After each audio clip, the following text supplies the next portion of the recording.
Good morning, my name is Kirsty Dignam and I'm here to, I feel like scratching my head there like Ollie out of the Laurel and Hardy then, I don't know.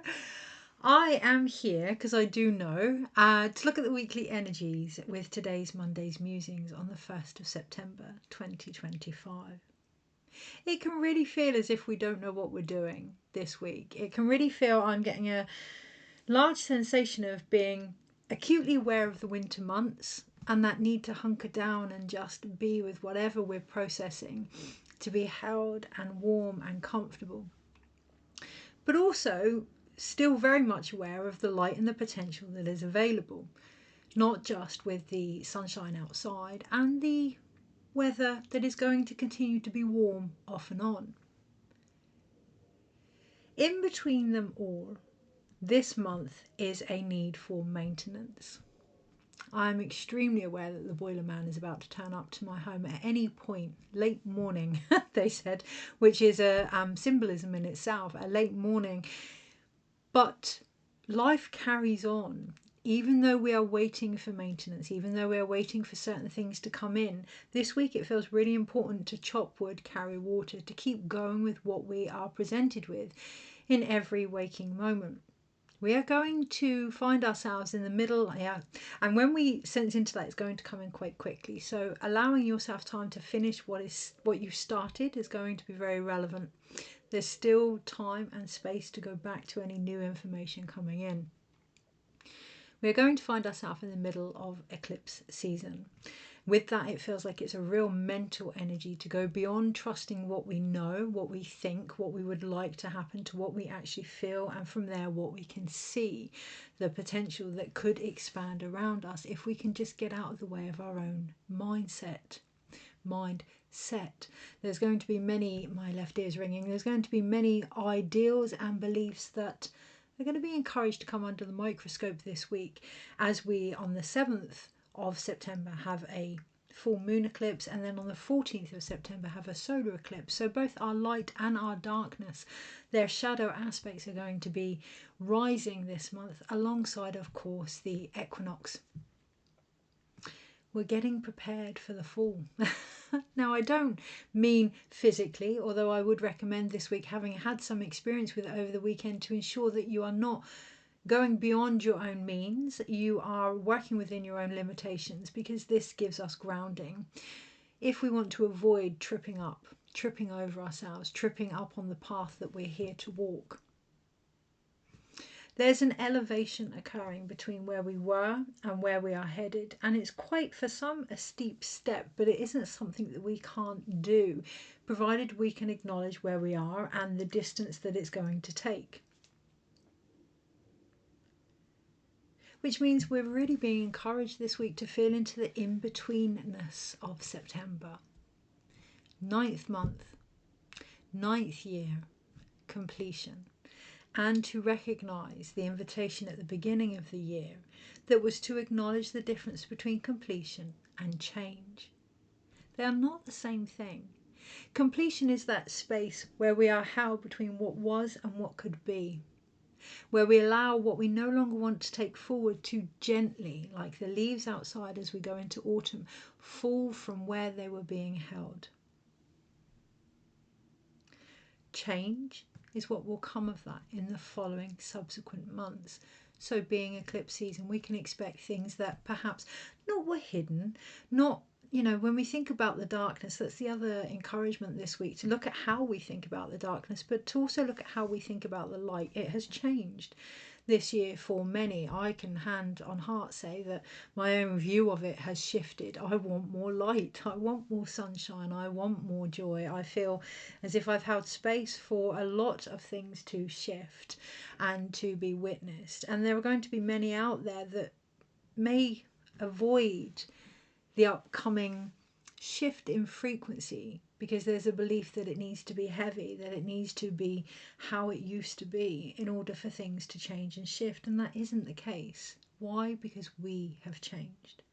This week, if nothing else, acknowledge not how far you have come It's going to be based on external things, not where you would like to go. Again, based on external things, but really, really acknowledge your own frequency and how full of yourself you are in every moment. Of course, obviously with that, there's the connotation of the ego.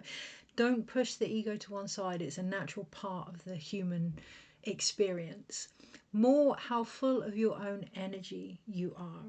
Only then can you recognize how your beliefs may have changed about things, yourself included, how your vibration may shift in circumstances that once before would have been wobbled.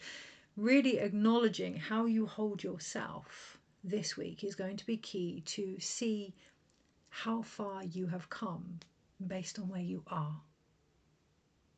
And in that, there's a natural completion, there's a natural flow, there's a finishing of your own medicine. This morning, I'm not going to tell you what my password is, obviously, to my computer, but I actually typed in the word medicine, which it really isn't. But it feels like it's that now that will actually unlock what is in front of us. The integration of all the things that we have gathered, all the things that we have discovered over this year before we go rushing into relearning. I know obviously children are going back to school, many people are going back to work, but really acknowledging underneath some of the other more subtle things that are returning to us, making space for them, having patience for the maintenance that is required to receive them. The other day I'm doing this 21-day transformation with Alberto Villoldo, which is free, and I totally recommend. Go to his website, The Four Winds, and it's called A Divine Quest. And one of the practices was to sit in my heart space, which I tend to do most days anyway, but to actually make time for that as part of the maintenance felt really important. And when I did so, allowing the higher energies, my own potential, to come in as well, I received something that is really obvious, but that I needed to remember, and that is that receptivity is not an action, it's a way of being. And I noticed that because I was sat in my heart space waiting for these answers and these energies to come in, and in my impatience I had started to leave my own vessel, started to leave my own energy. And this week we're being really encouraged to look at where that may happen. To look at where first, then perhaps why, but to have that completion of what am I going to do about it, if anything. Sometimes awareness is enough. Sometimes we need to put into a physical action. An example, this morning I was so tempted to look on my phone before I'd done anything, not just because it's old patterns, but because it kind of sets me up for the day, knowing what I need to tap into, what I need to tune into. But it's so important that we tap into ourselves first.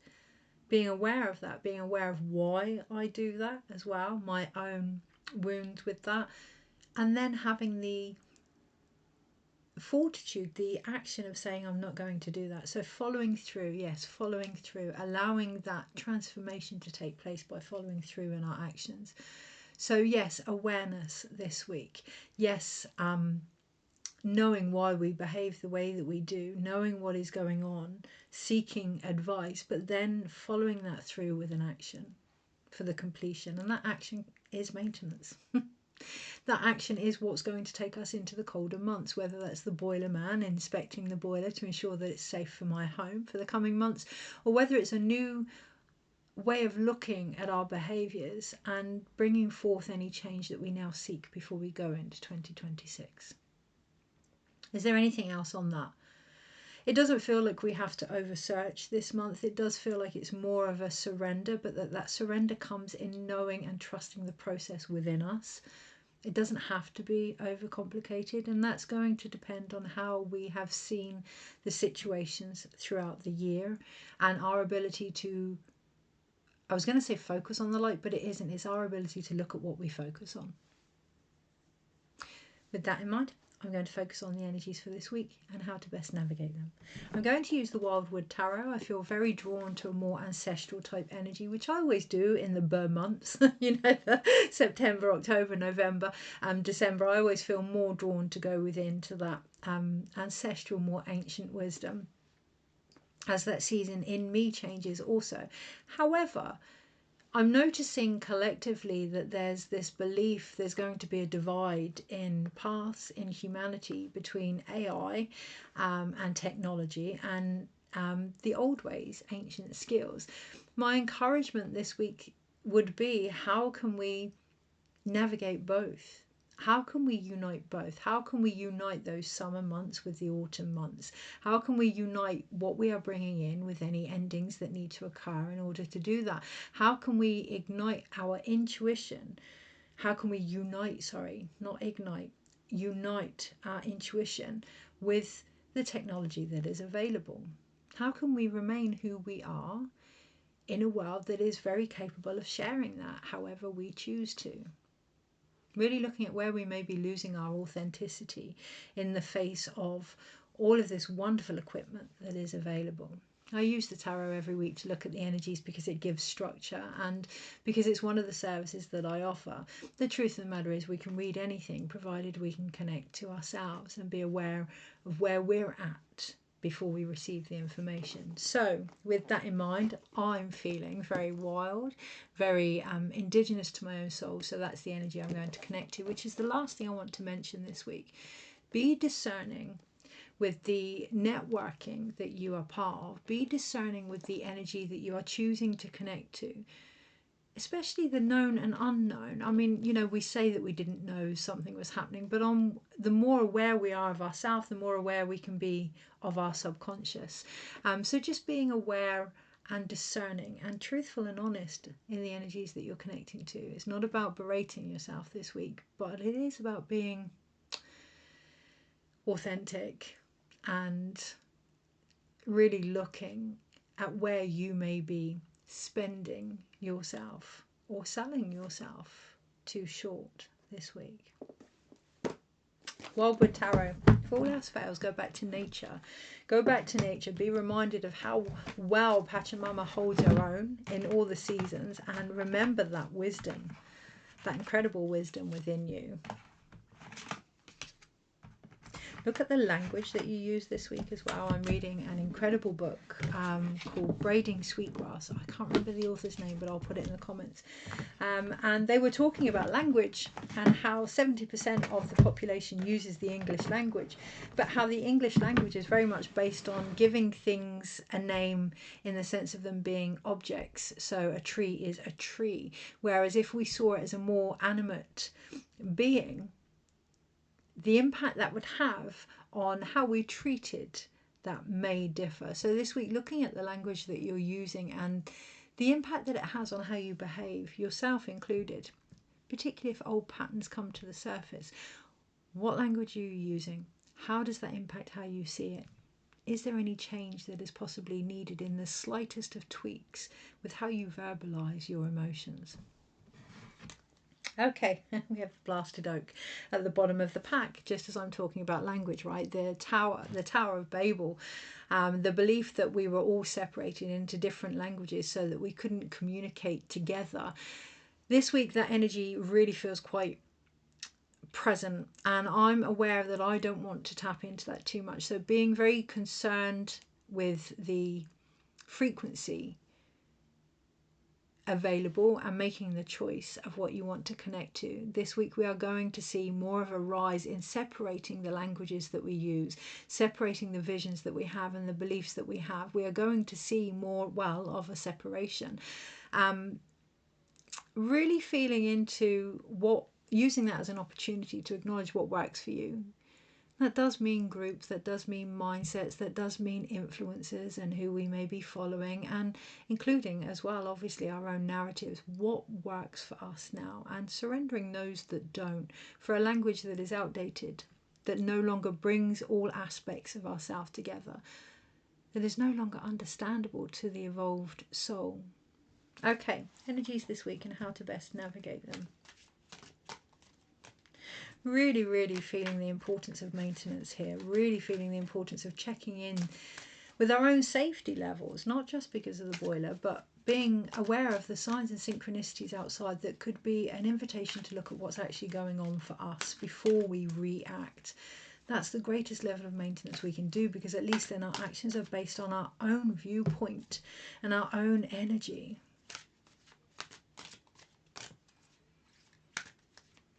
Okay. Energies this week and how best to navigate it. Keep it simple.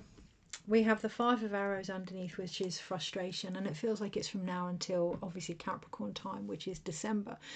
Keep it simple. All these different ways of seeing things, all these different ideas can knock us off kilter. We can be aware of everything that's going on, but we cannot walk the path of it all. Deciding our place in something this week is going to really help with the frustration that we're going to feel underneath. So that's not to say we're not going to be glimmered or triggered by things that are happening. What are we being asked to do about it? Can we take aim? Can we find balance? Can we get straight on our own directive and therefore our own direction as a result? It's not about ignoring everything, but it is about streamlining our focus and acknowledging that we can't be everything to everyone. Where are we at? What is being asked of us? How can we best implement that this week? There's nothing worse than feeling as if we can't do anything. Nothing worse than feeling disempowered, as if we have no say on something, or as if we have no impact on something. That often comes by not recognizing our impact. Monday, yes, of course, 5 of stones. Tuesday, Wednesday, Thursday, Friday, Saturday, Sunday. Overall, avoid the temptation to take on more than is necessary. This week I felt like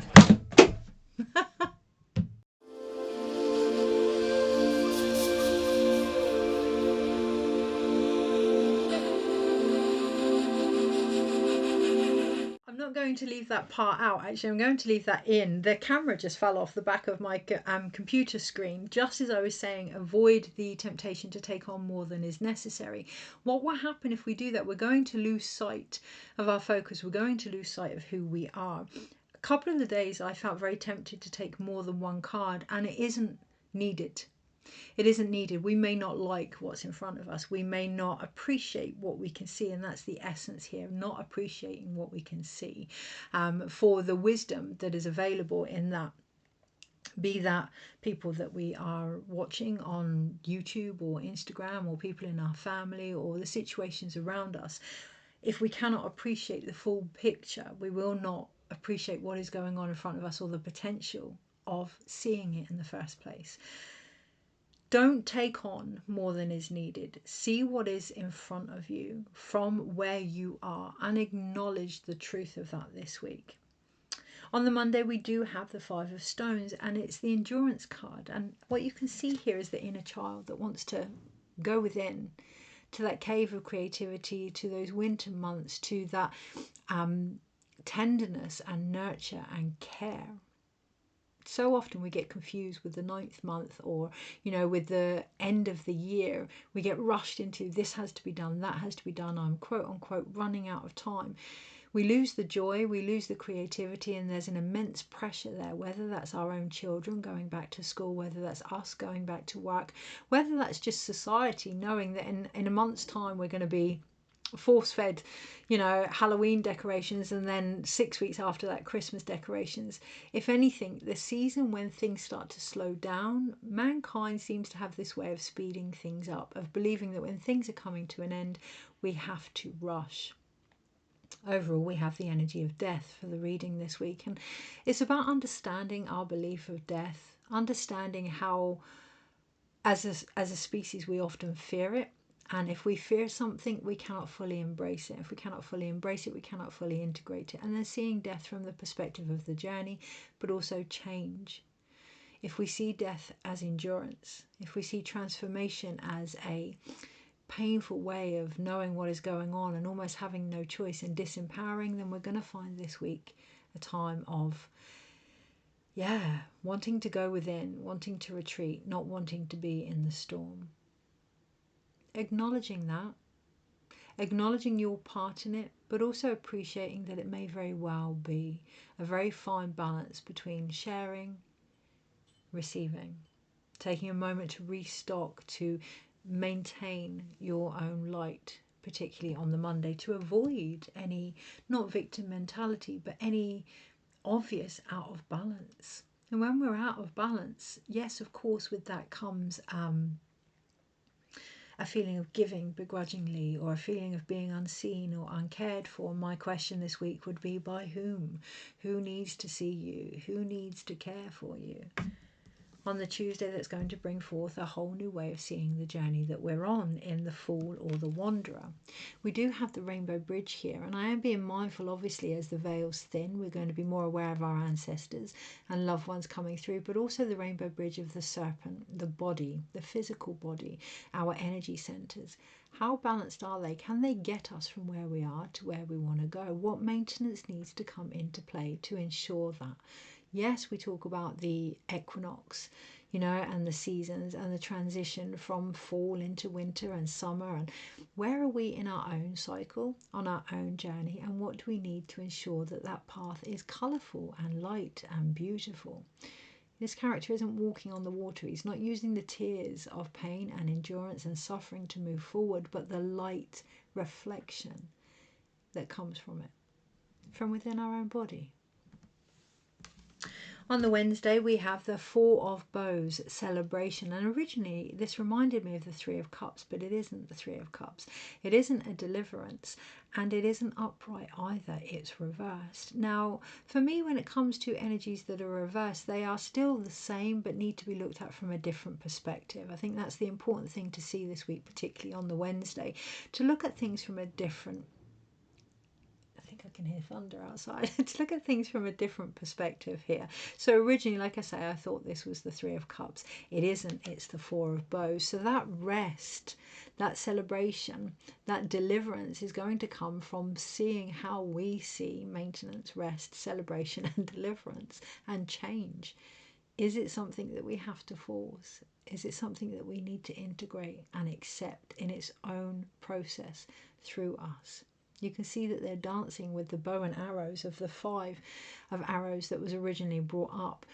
Until we can get the tools that we need, the medicine that we need, anything we aim for, we're just going to find continually frustrating this week. So taking a moment rest doesn't mean that we stop. Doesn't mean that we have to avoid what we're doing, but integrate it, embody it. You can see the characters here for the 4 of Wands are dancing. Yeah, they're moving around. They're allowing that energy to shift. And in doing so, they're celebrating the changes that are happening within them. This week, really looking at where that may not be the case and where a different perspective may be required. On the Thursday, we have the Great Bear. We have the Judgment card. Okay, this reminds me of the cave that the inner child is sat within. We cannot retrieve that energy, that joyful, creative, playful energy, until we face any views or judgments that are now calling us out. Externally, we may see things that trigger us, glimmer us inside. What is coming to the surface? What do we need to hear? In the original Judgment card, it's Archangel Gabriel that is calling the rebirth of how things were through her trumpet. Archangel Gabriel is linked to our communication and our voice, our language. This week, really fine-tuning the rhythm, the sound that we are choosing to follow. Be honest with that. Be honest with that. An example, this week we had a wonderful creative expression session at the weekend, and we did a exercise that turns any projections into journey statements. And my own was this underlying feeling of sensing that I was wrong or bad for just doing things that I love. So looking at all the different reasons why I put in front of that not to create, just for the sheer joy of it, and acknowledging the judgments of that. Only then can we go within and rescue that part of us, that soul loss that we have pushed to one side, and come back into being complete in ourselves. On the Monday, Tuesday, Wednesday, Thursday, Friday, we have the Knight of Bows, the Fox. So we've gone from frustration in our own spirit to not actually celebrating the solidity and grounding that has come from accepting who we are. To come the Monday, Tuesday, Wednesday, Thursday, Friday, come the weekend, it's going to be a bit of a kerfuffle to know where we are. But come the Friday, it's really important to acknowledge where we are, if we are going to take forward anything that we've gathered and shapeshift that into a different reality for ourselves. The fox is often seen as sly, but it knows what it wants. Where I live, there's so many foxes now that were once wild that are now very domesticated because people have moved into its environment. So being aware of anything that comes into your energy, whether that's social media, whether that's your dream time, whether that's relationships, anything that wobbles your energy, looking at how that shifts who you become, and really admitting whether or not that's in alignment with the person that you want to be. Now, that doesn't mean you have to cut people out. That doesn't mean you have to put your head in the sand and not witness what is going on. That just means being more consciously aware of when you're not in your own energy and doing something about that, making the choice to keep coming back to who you are, particularly on the Friday. On the Saturday, we then have the Knight of Stones, which is the horse. On the Saturday, we're going to get a glimpse into what we can take forward into 2026, being the year of the horse.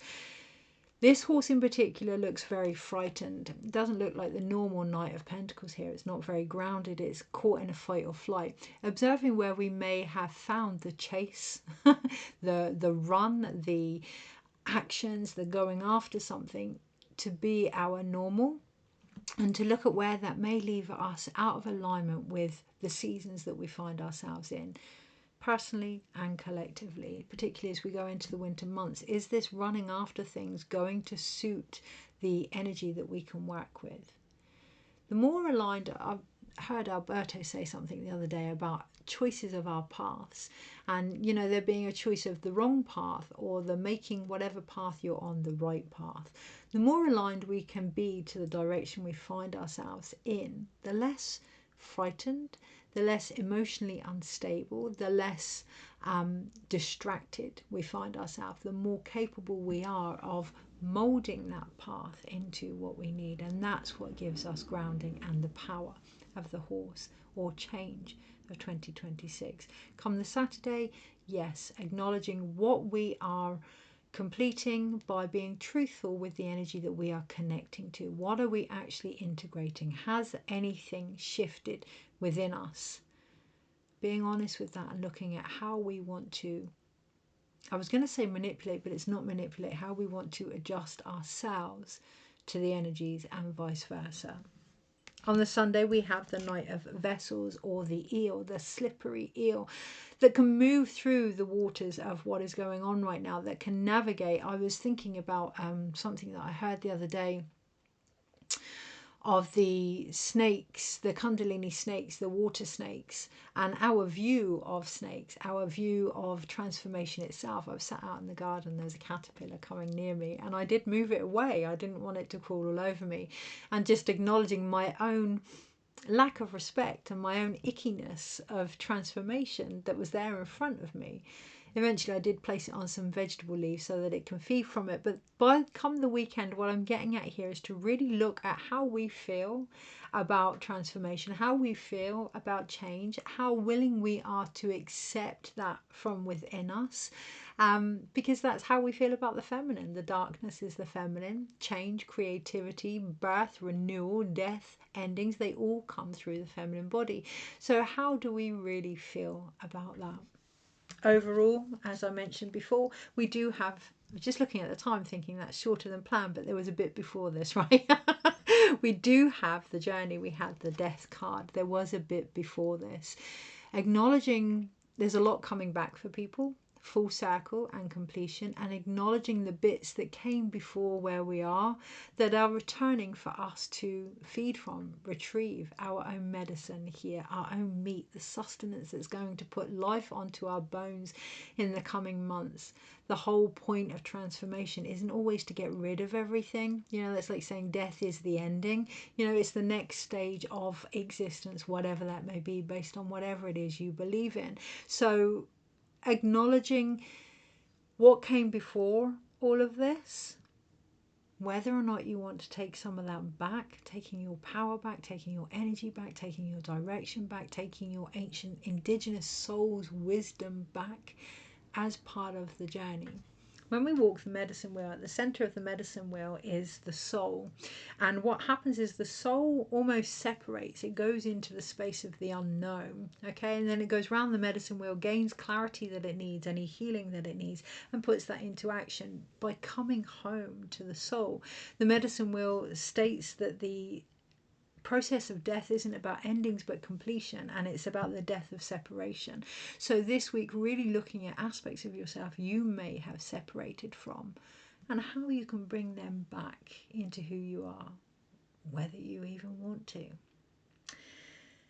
I'm going to leave it at that, actually. We have two major arcanas, the Death card and the Fool. We have the endings and beginnings that are there potentially, provided we can look at the perspective of our own endurances and maintenance. Sorry, we have three major arcanas, the Judgment card here.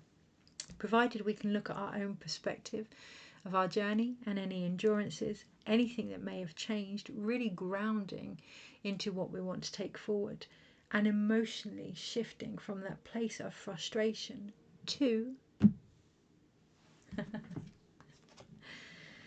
the Archer, the Chariot underneath. Now this card was originally upside down, but by picking it up, by acknowledging the energy underneath it all, I have placed it into an upright position that we can now see.